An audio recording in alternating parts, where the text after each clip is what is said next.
un efectivo manejo de sustancias peligrosas. Entonces empieza desde, como ellos ampliaron, porque ellos recibieron el aeropuerto tal cual era hasta donde estaba Fujimori.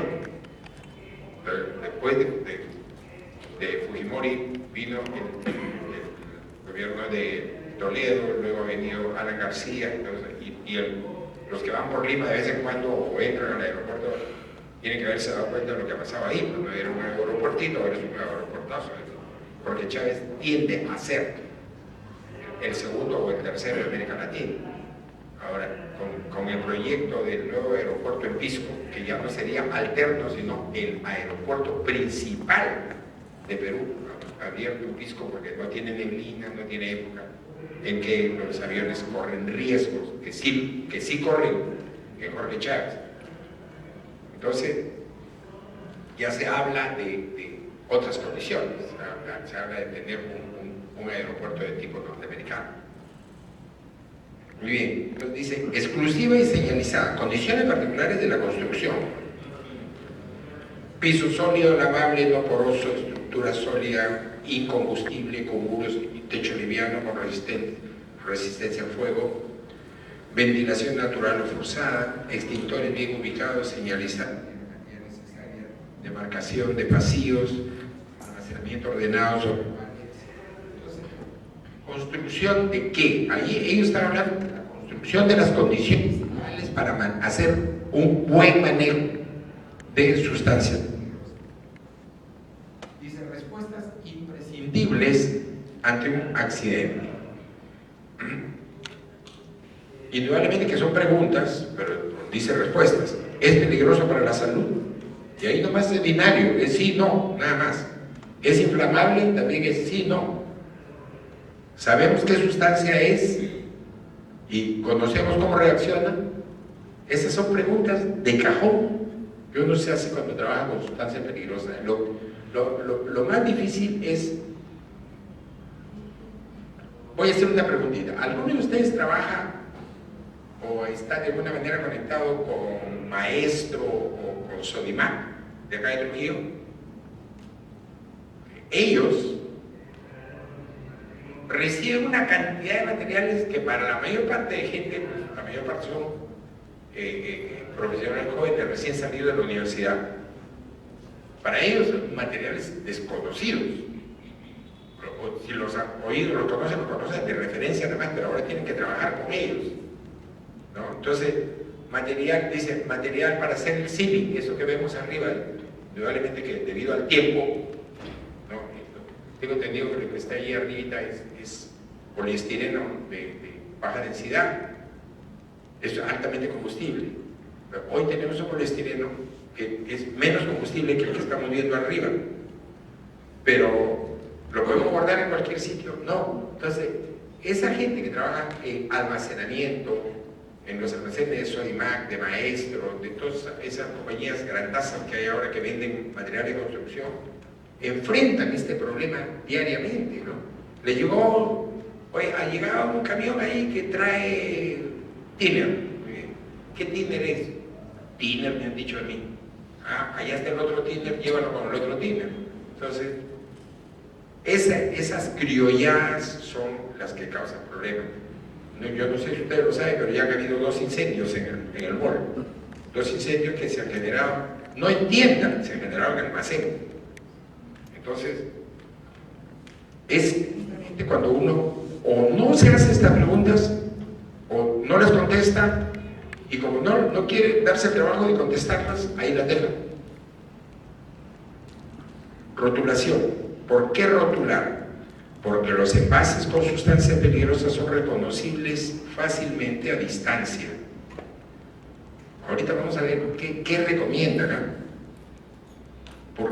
Porque la naturaleza del riesgo es reconocible fácilmente, porque da una primera orientación de manipulación, almacenaje y transporte. Entonces, en los 3 casos, primero, porque los envases con sustancias peligrosas son reconocibles fácilmente. Todo aquello que sea inflamable va a tal almacén y debe tener una etiqueta de color rojo, por decir algo. Pero ¿quién crea ese código? Lo creamos nosotros. Nosotros creamos el estándar. ¿Por la naturaleza del riesgo es reconocible fácilmente, simple y llanamente. Para nosotros, utilizar los colores del semáforo es lo más corriente, lo más rojo, peligroso, amarillo, medianamente peligroso, verde, no peligroso.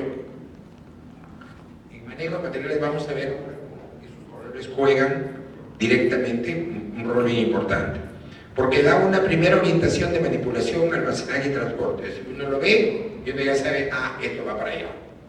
A eso se refiere.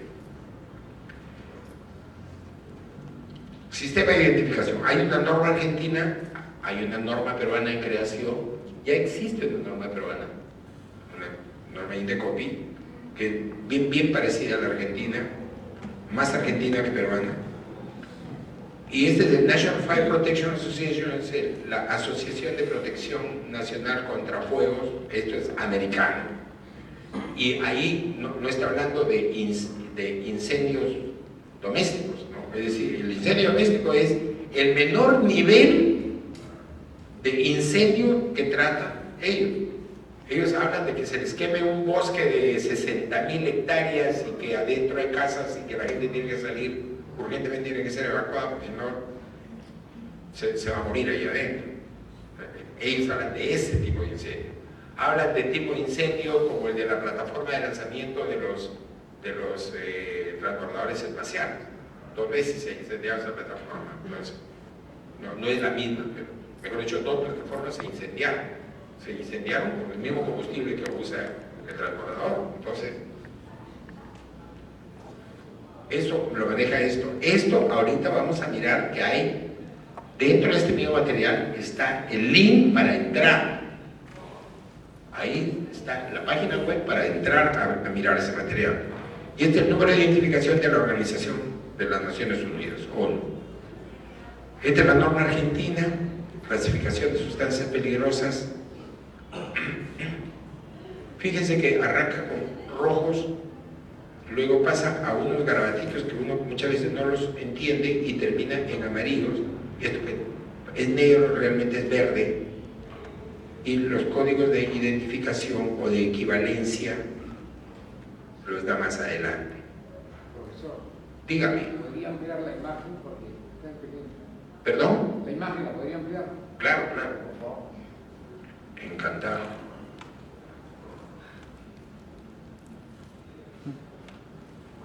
Ahí está mejor, ¿no?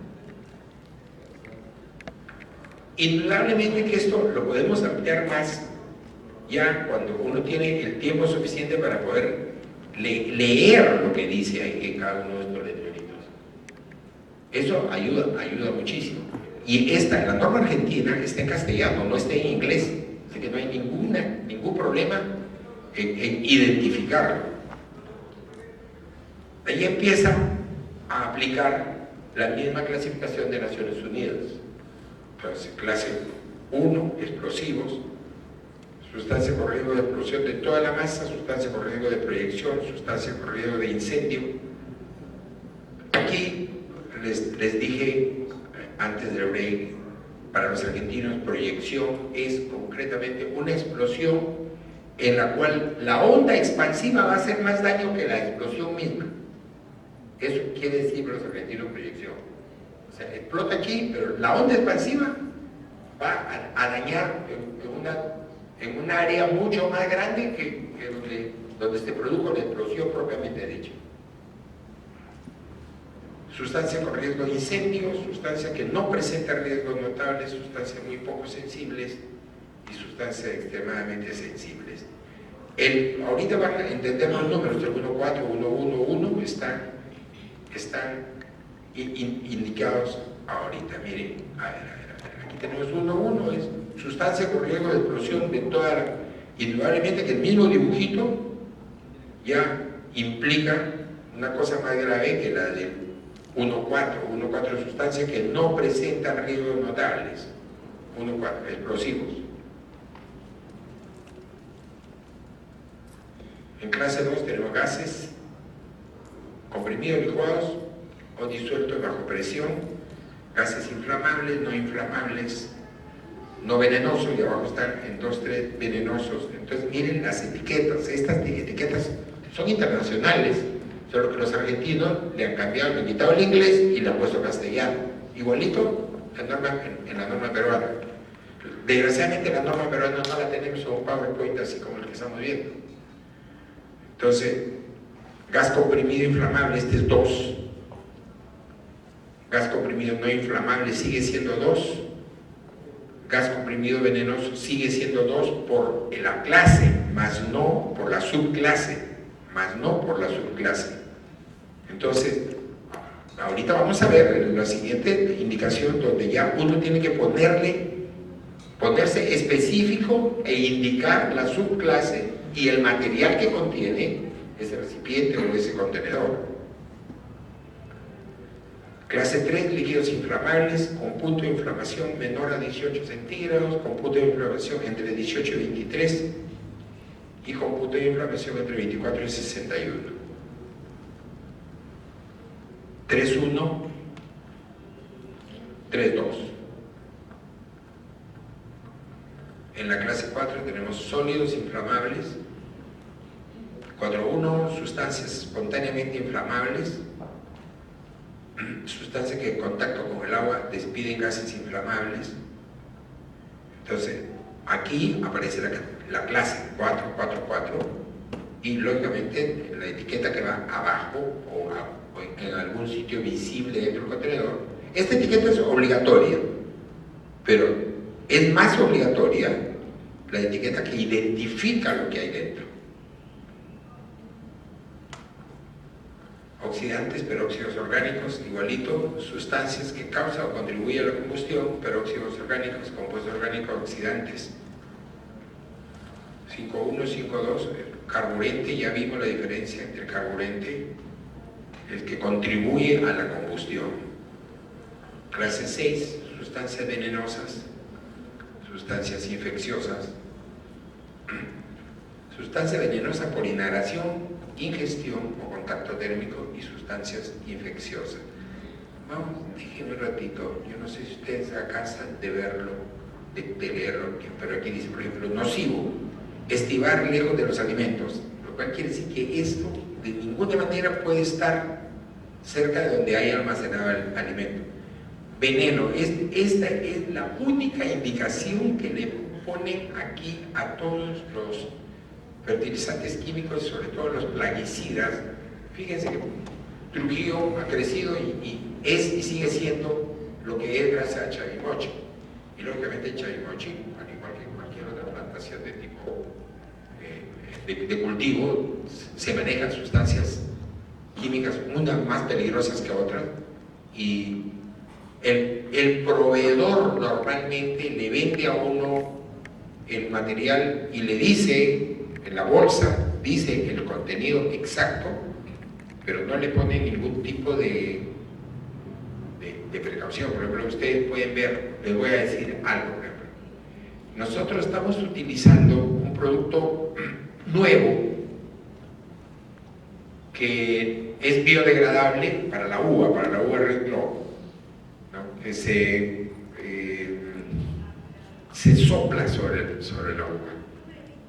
Hay que evitar hacerlo en días de viento para evitar que el viento lo lleve a otras plantaciones y afecte cultivos que no tienen nada que ver con la uva. Entonces, hay que mirar en qué momentos, en qué días se hace. Esto muchas veces retrasa la labor de fumigación, pero hay que hacerlo así.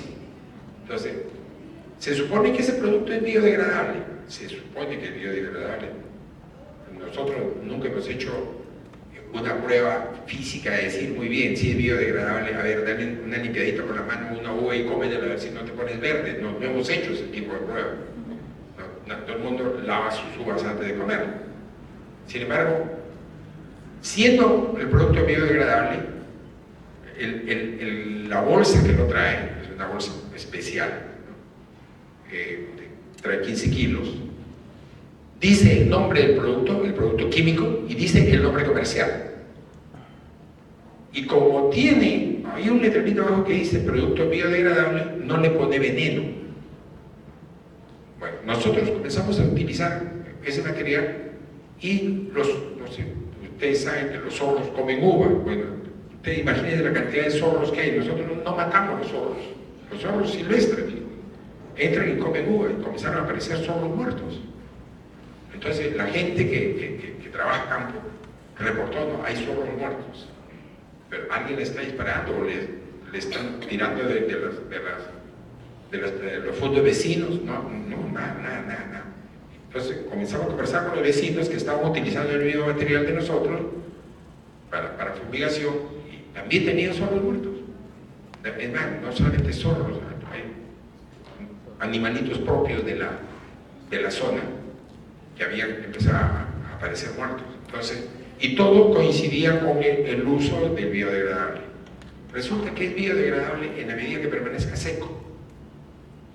Deja de ser biodegradable en el momento que lo mojamos. Entonces, lógicamente, ellos dicen, no laves la uva porque deja de ser biodegradable y te va a envenenar. No es así, no es así. Tiene que ser sin luz, o sea, el producto es biodegradable en la medida que si se moja, pero que haya sol, no pasa nada. Si se moja sin sol, el producto se vuelve tóxico. No tóxico que mate a un ser humano, pero sí se vuelve tóxico. Dejamos de usar, lo dejamos de usar. Sabemos que casi todos los vecinos han dejado de usarlo, pero no porque nosotros hayamos tomado la decisión de dejarlo de usar, sino porque nuestros compradores afuera nos pusieron la voz de alerta. No utilicen más este producto, no lo utilicen, pues nosotros dejaríamos de comprarlo si ustedes lo siguen usando. Este es el último embarque con ese producto. Y nosotros tenemos 3 o 4 productos que los utilizamos para precipitar los contenidos de sales en suspensión en el agua de regadío. O sea, si nosotros regamos por riego tecnificado, nosotros tenemos que poner floculantes en el agua para precipitar todo aquello que nos taparía los goteros. Sería la locura de destapar goteros y le metemos el agua tal cual nos la entrega Chavimochi.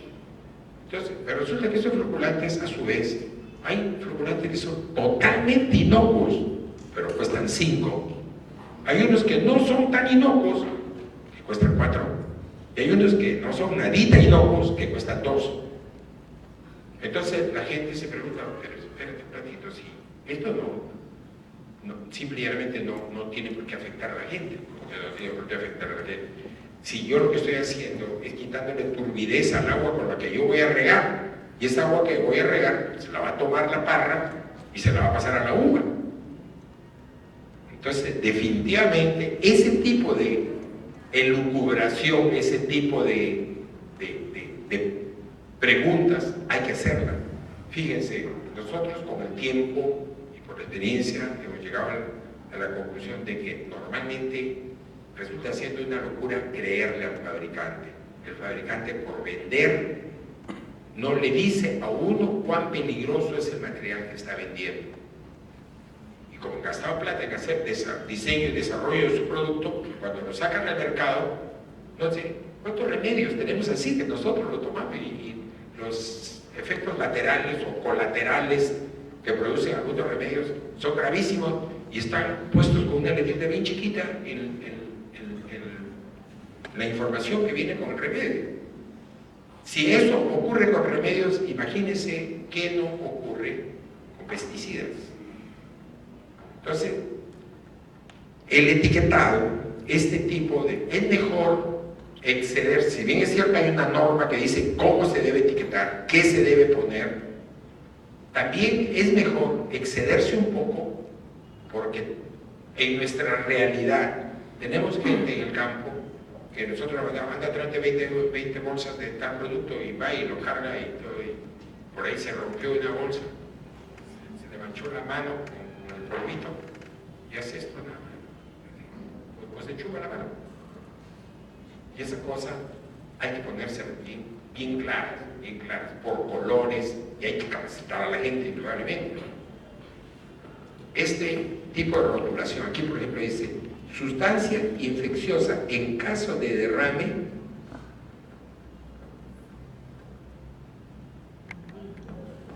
o debería notificar a la autoridad competente. Indudablemente, yo no sé si en Argentina funciona, pero acá en la autoridad competente debería por su ausencia. Así que Nos tenemos que arreglar nosotros mismos. Nosotros mismos tenemos que hacer este tipo de prevención. En clase 7, materiales radioactivos, se entiende por material radioactivo todos aquellos que posean actividad mayor a 70 kilobecquerelios por kilogramo o su equivalente en nanocurios por gramo. Eso desgraciadamente nosotros no tenemos acá. O sea, afortunadamente no tenemos acá. Por ahí hay una versión que, la verdad, no me consta, pero es una versión que ya es bien insistente, una cadena de supermercados que distribuye desde Lima todos los perecibles que venden en todos los supermercados del Perú de esa cadena. Tiene un convenio con el Instituto Nacional de Energía Atómica, entonces, y están haciendo pasar muchos alimentos por desinfección radioactiva. Entonces, ya esa versión ya la he oído 4 o 5 veces, es más, ya alguien de DIGESA habló de eso. Indudablemente, por ahí hay gente que va a decir, no pasa nada, hombre, no pasa nada, fíjate, los gringos hacen eso hace un montón de años y no pasa nada. Los que han leído por ahí el efecto que hace calentar las comidas en microondas, si no lo han leído, léanlo. Léanlo porque está la explicación, léanlo en Google. Efectos de calentar comida con microondas. Yo no tengo nada contra los fabricantes de microondas, pero yo hace tiempo pasasazo que no como nada calentado en microondas. Lo que sí sé que definitivamente el agua calentada en microondas sí es altamente peligrosa para el ser humano, sí lo sé. No tengo tiempo para explicárselo, pero sí lo sé. Entonces, entren a leer eso, esto de material radioactivo. El Instituto Nacional de Energía Atómica brinda ese servicio, ¿no? Hace pasar a los alimentos perecibles, con lo cual le elimina pues todo ser viviente que esté ahí en posición de producir degradación o putrefacción de los alimentos. Es más, desacelera el ciclo de maduración, lo desacelera. Entonces, por una razón económica, logística, ellos están haciendo eso, pero no existe en el Perú, desgraciadamente, pues, suficiente información para saber si eso nos va a causar daño o no. No quiero entrar a tocar transgénicos, pero ya transgénicos está probado que transgénicos sí dañan la salud del ser humano, probado fehacientemente.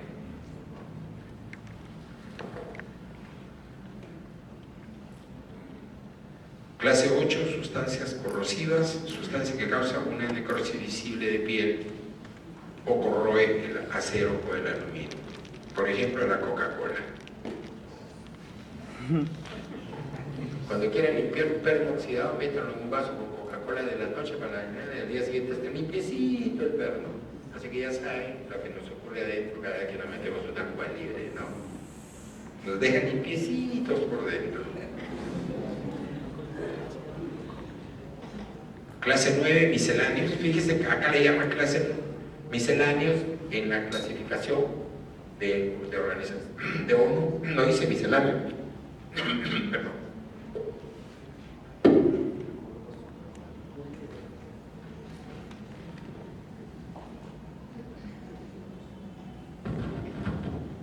Dice sustancias combinadas, sustancias mezcladas.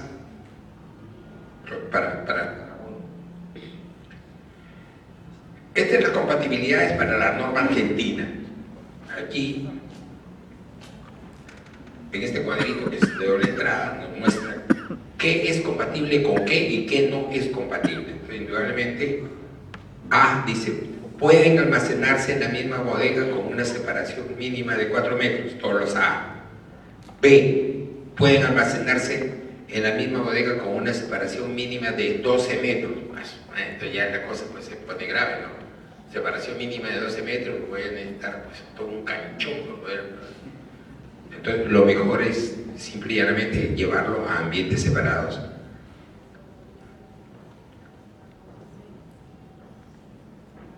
En X dice no se requiere separación oficial. Mejor dicho, no existe una separación oficial.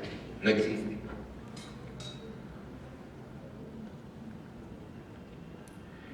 Esta es la Asociación Nacional de Protección contra Incendios de los Estados Unidos. A esto se conoce con el nombre de el rombo de la Asociación contra Incendios de los Estados Unidos: inflamabilidad rojo, salud azul, reactivo. Y fíjense que hay una tablita. Entonces, esa tablita es 43210, 43210, 43210, igualito para los tres. Y dice extremadamente inflamable. En 3 dice ignición a temperaturas normales. En 2 dice ignición al calentarse o normalmente debajo de los 93 centígrados. En 1 debe precalentarse para que arda, para que se encienda. Entonces, aquí ya nos comienza a decir que hay que meterle un numerito. Ahorita vamos a ver cómo se pone el numerito, cómo se crea el numerito. Pero para crear el numerito hay que conocerse el código. Que no les aconsejo de ninguna manera memorizarlo, sino utilizar la tablita, utilizar el rombo. Entonces, para poder poner el numerito, si los bomberos tuvieran material, cuando se comen esos incendiazos, tuvieran los bomberos material etiquetado, simplemente les sería más fácil saber cómo tratarlo. Entonces acá en 4 dice demasiado peligroso, muy peligroso, estoy en este de la izquierda, muy peligroso, peligroso, ligeramente peligroso, o hay que tratarlo como si fuera un material común y corriente. Acá en 4 dice puede explotar por fuerte golpe o por calor, posibilidad de cambio químico violento, inestable si se calienta o estable normalmente, quiere decir. Entonces los valores de 1, 2, 3, 4 en las 3 listitas nos van a servir para crear el numerito que vamos a ver a continuación. Entonces acá dice, cuando uno le pone una PW adentro, evite utilización de agua.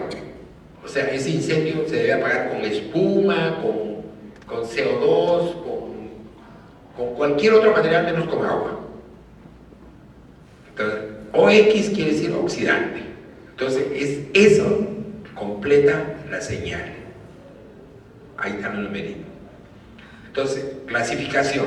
Prohibición de usar agua, ¡pum!, empieza con W o con X. W para Estados Unidos y X para América Latina y Europa.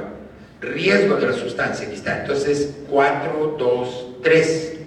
4, 2, 3 quiere decir 4 tiene una inflamabilidad de sólidos o sólidos que experimentan calentamiento espontáneo. 4 quiere decir que en primer lugar ese material que está contenido o que estoy etiquetando tiene en primer lugar esta característica, este tipo de riesgo, que es inflamable por calentamiento espontáneo. 4. Luego 2 dice emite gases debido a la presión o reacción química. Entonces el riesgo 2 quiere decir es después del riesgo 4. El riesgo 4 es el más alto, pongo 4 adelante. El riesgo 2 es el que sigue, pongo 2 a continuación. El 3 dice inflamable de líquidos, vapores y gases o líquidos que experimentan calentamiento espontáneo. Fíjense que 4 parecería que está como en contraposición de 3, pero no, pues estos son líquidos, vapores y lo que son sólidos. Entonces, y luego el número de las Naciones Unidas sí es un número que camina con este 1, 2, 3, 4, camina con los 3 primeros, puede ser 1, 2, 3, 4 y el 8 al final identifica que es el número del código que corresponde a las Naciones Unidas, el código de la ONU. Y siempre al final 8. Y cuando no se debe utilizar agua para apagar ese fuego, es X o W. W dice evite utilización de agua. Esto es Estados Unidos.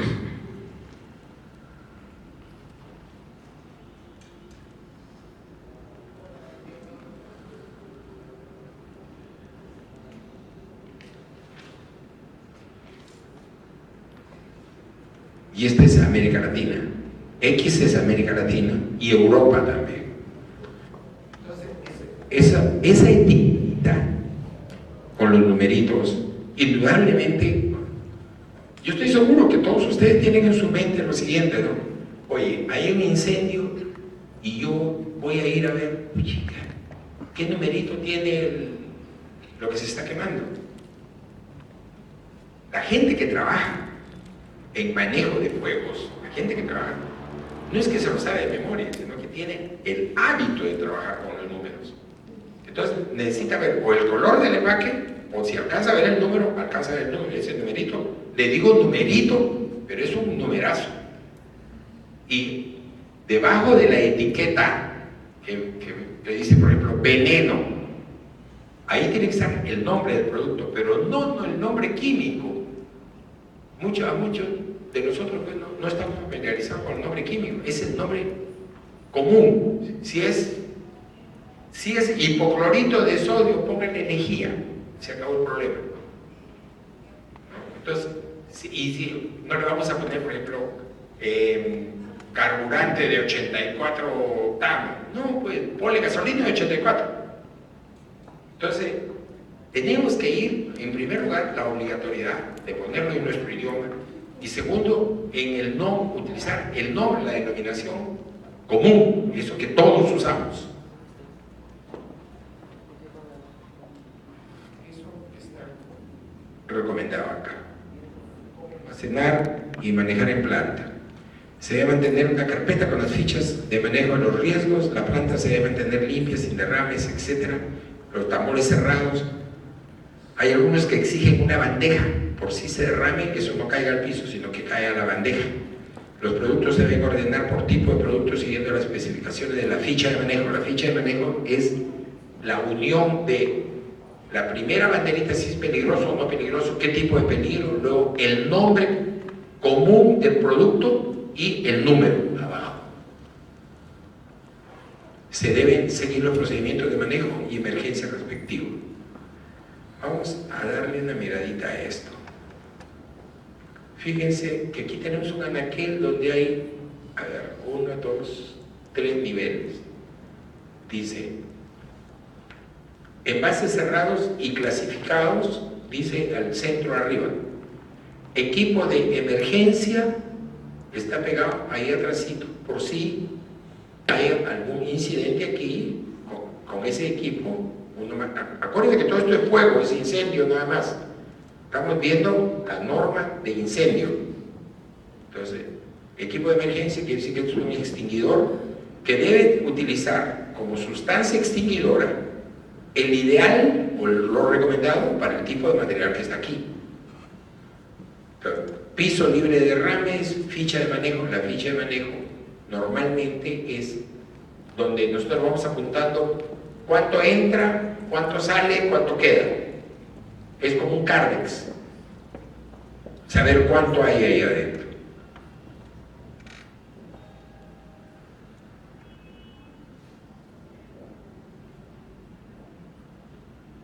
Toda sustancia que ustedes conozcan debe considerarla como peligrosa. Ahí terminan los argentinos. No lo olviden. Toda sustancia que usted no conoce, considérela peligrosa.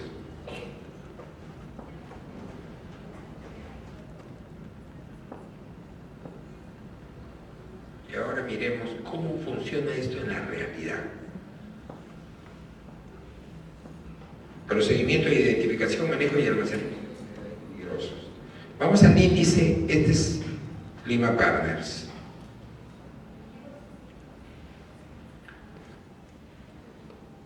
En este material ustedes van a encontrar, en primer lugar, toda la norma de identificación de materiales peligrosos, identificación, transporte, manejo, almacenamiento y prevención.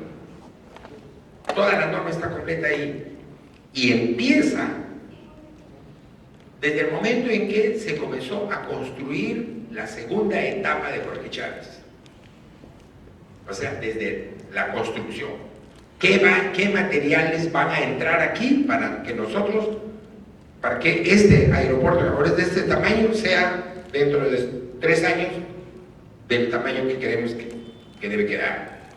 Entonces vamos a mirar de manera específica cómo se refiere en esta primera etapa a eso.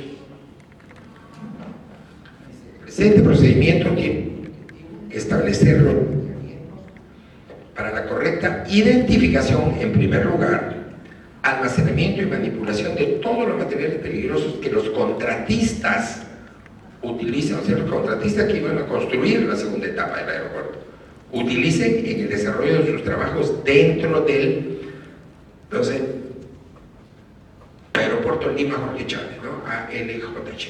Además de transmitir a los trabajadores información acerca de los riesgos potenciales para su salud y los bienes asociados a los activos de la compañía con el uso de materiales peligrosos. Área de aplicación: todas las áreas en concesión del Aeropuerto Internacional Jorge Chávez donde se realicen actividades de construcción, rehabilitación y o remodelación a cargo de contratistas, concesionarios, proveedores o entidades del Estado. Estos podrán aplicar sus propios procedimientos de identificación, manejo y almacenamiento de materiales peligrosos siempre y cuando cumplan con los objetivos y estándares establecidos en el presente documento. Si algunos de ustedes han leído la ley 29783, la ley 29783 es OSHAS,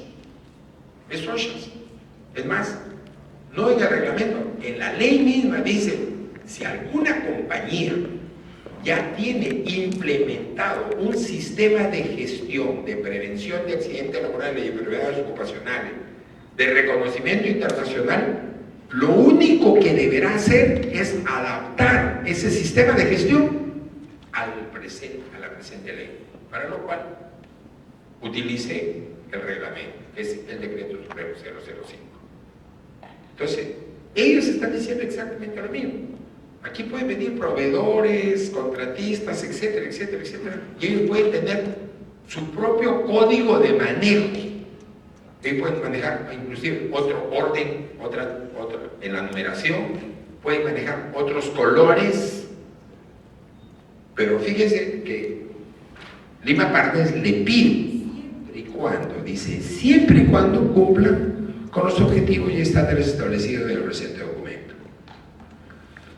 Les decía hace un rato de que aquí se resaltaba en amarillo donde están todos los vínculos, ¿ya? Miren, bueno, aquí está la Ley General de Residuos Sólidos, el programa Life 97 EMERSIS, la reglamentación sobre mercancías peligrosas de IATA, Yates International Airlines Transport Association, la asociación de todas las líneas aéreas y agentes de viaje del mundo.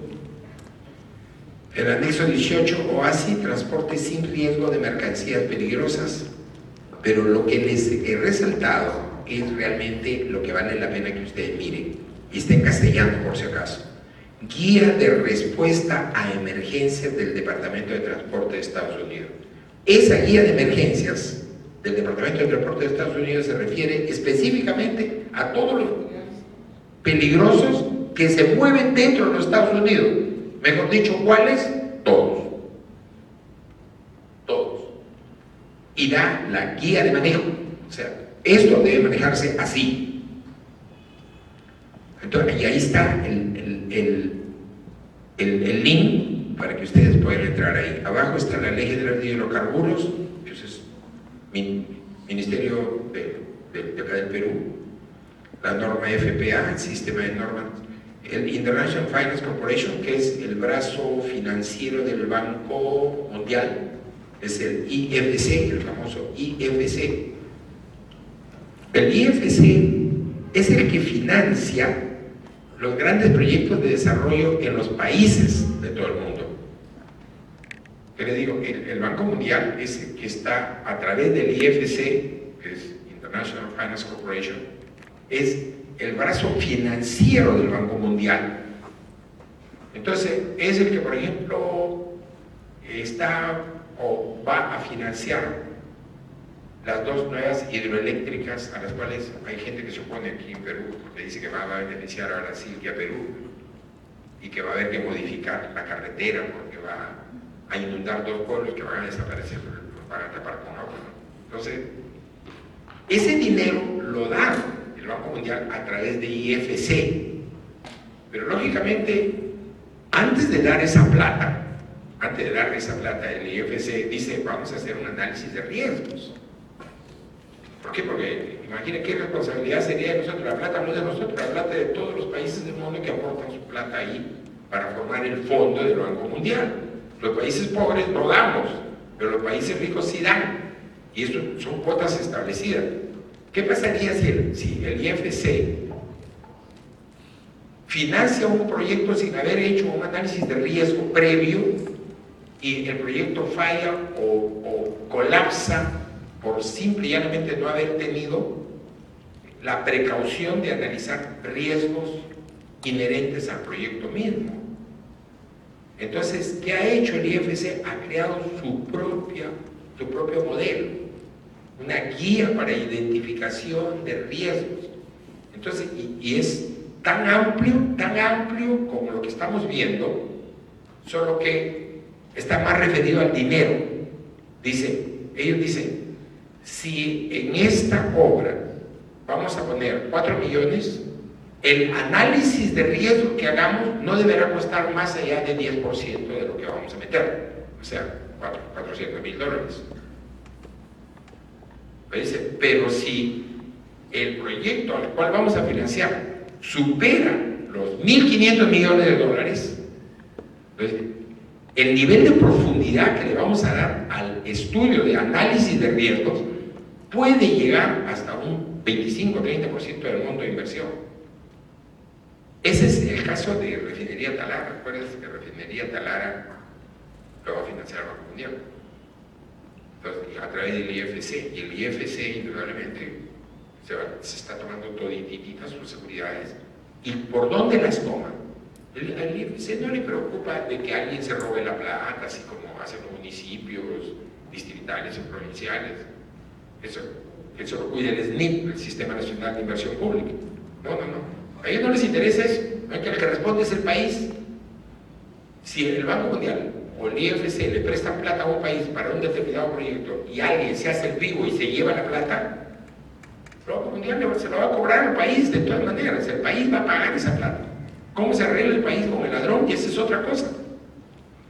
Pero sí le interesa mirar los riesgos que está corriendo. Y los riesgos no solamente por sustancias o materiales peligrosos, es el riesgo inherente a la naturaleza del proyecto. El riesgo inherente, vamos a poner un ejemplo. Refinería de Talara. Refinería de Talara tiene un programa de ampliación que se supone que va a durar de 8 a 10 años para llegar a la cantidad a la capacidad que se supone que va a llegar. La primera pregunta que se hicieron hace como 5 o 6 años todavía con el gobierno de Alan García es: ¿va a haber petróleo suficiente para ese tamaño de refinería o estamos haciendo refinería por gusto? Ese es el tipo de riesgo que analizan ellos. Ese es el primer tipo de riesgo. No vamos a meter plata para hacer un elefante blanco. Es el primer riesgo que ellos analizan. Y luego entran directamente a la cuestión de capacidad profesional.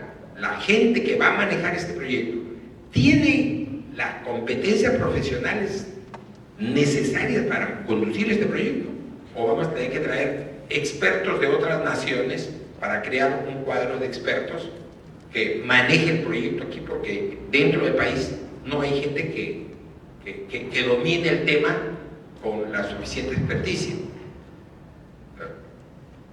Pero cuando entran ya, por ejemplo, al caso de Talara, el caso de Talara es específico, ¿no? ¿Qué pasaría en el caso de un incendio en refinería? ¿Cuántos incendios ha tenido refinería de Talara? Tengo entendido que históricamente estamos hablando como de 20 a 25 incendios.